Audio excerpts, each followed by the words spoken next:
Cannes, on se retrouve après quelques jours de repos, bien mérité, je vous le jure. On se retrouve aujourd'hui avec une invitée exceptionnelle qu'on est très très heureux d'avoir avec nous, c'est Ariel Dombasle. Bonjour Ariel. Bonjour. Alors Ariel est à Cannes pour présenter un film. Comment pourrait-on décrire ce film, Opium? Eh bien, comment est-ce qu'on pourrait décrire l'opium, qui en soi est une immense addiction? Et là, c'est surtout un parallèle entre l'amour de deux personnes qui se sont adorées, qui est donc Jean Cocteau et Edmond Radiguet,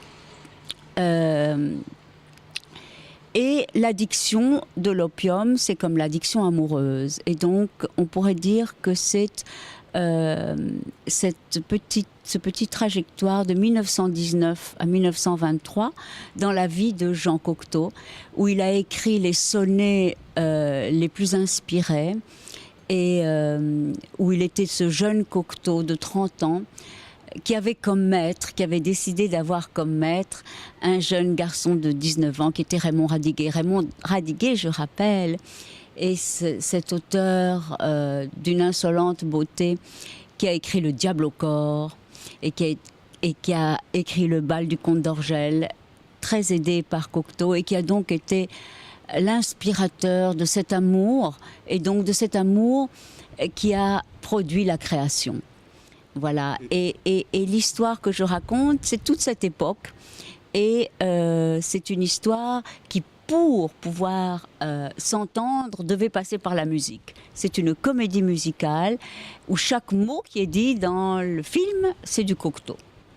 Et on peut dire que Cocteau vous accompagne depuis longtemps, Ariel. Vous êtes comment on pourrait dire, un compagnon de route pour vous quelque part, spirituellement. Ah oui, Cocteau est un grand maître. C'est quelqu'un qui a compté depuis mon adolescence. Quand j'ai lu La difficulté d'être, ou Le journal d'un inconnu, ou Le grand écart, quand j'ai vu son cinéma, quand j'ai compris qu'il dessinait, toute cette conjoncture de talent, cette sensibilité, cette polyvalence, cette vulnérabilité, ce grand génie des formes et du style. Donc pour moi, il a changé ma vie. Et puis un esthète complet, enfin quelqu'un qui avait un regard toujours en éveil sur tout ce qui pouvait être beau.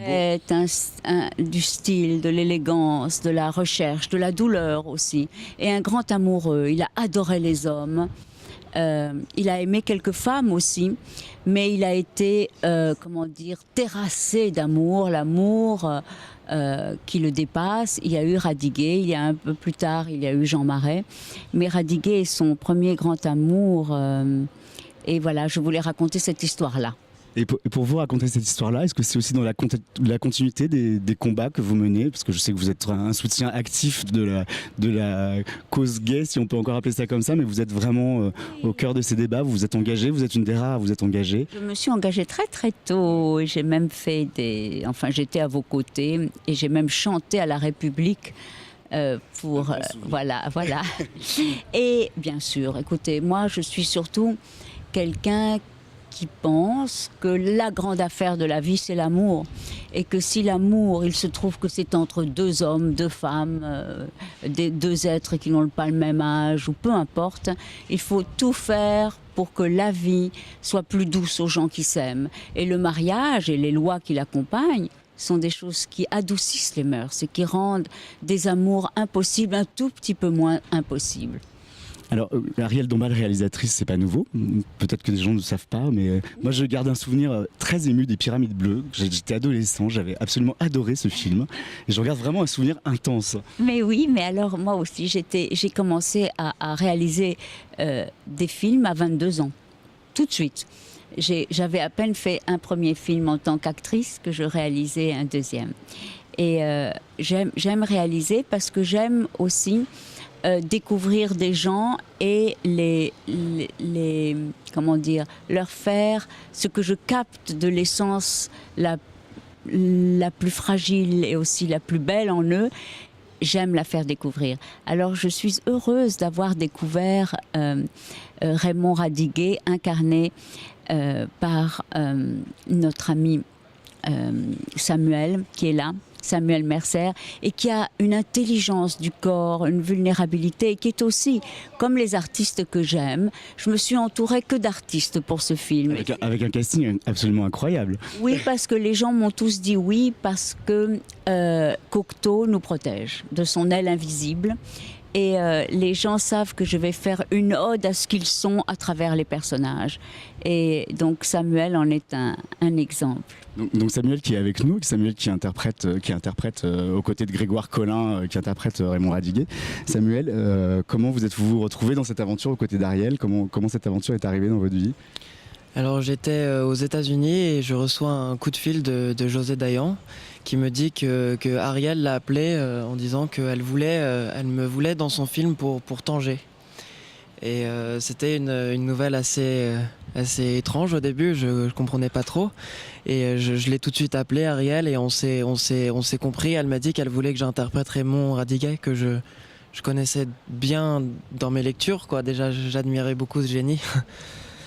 Et du coup, voilà, ça s'est fait très vite. J'ai pris un vol pour Tanger et on a commencé cette aventure ensemble. Impressionnant de venir montrer ce film ici à Cannes, dans une très belle sélection qui est ciné classique, et en plus, le film avait complètement sa place, puisqu'on est vraiment sur La Belle et la Bête, dont on a revu avec plaisir le film hier. Oui, c'est une grande surprise, c'est sûr. C'est un honneur. Et c'était très intéressant, surtout je pense, d'incarner ce rôle-là, qui est Raymond Radiguet. Et surtout dans le contexte du film d'Opium, où ça raconte cette rencontre fulgurante entre Raymond et Cocteau, qui a duré peu de temps et qui se centre beaucoup sur en fin de compte, les difficultés de la création des artistes et comment un artiste peut concilier le désir de créativité qu'il a de faire une œuvre d'art pour lui-même et comment elle doit être reçue des autres, parce qu'on peut pas faire de l'art tout seul, on peut pas faire du cinéma tout seul, on peut pas faire du théâtre sans public, de danse sans public, on peut pas écrire un livre s'il n'est pas lu. Et je pense qu'il y a toujours eu cette difficulté de conciliation, surtout à cette époque. Et ce film parle beaucoup de ça aussi. Surtout dans une époque qui était très mondaine, où la critique venait détruire en fait les artistes, et puis le lendemain on les adorait, et donc il y a beaucoup d'oppositions comme ça qui en fin de compte sont très importantes, je trouve. Samuel, Ariel, je vous remercie beaucoup. Je pense que tous les fans de Cocteau vont se précipiter dès que le film sera visible. C'est fini pour aujourd'hui, Queer Cannes. On va se retrouver samedi soir avec la cérémonie de remise de la Queer Palm, et puis on vous tiendra au courant, il y aura des extraits, voilà. Salut.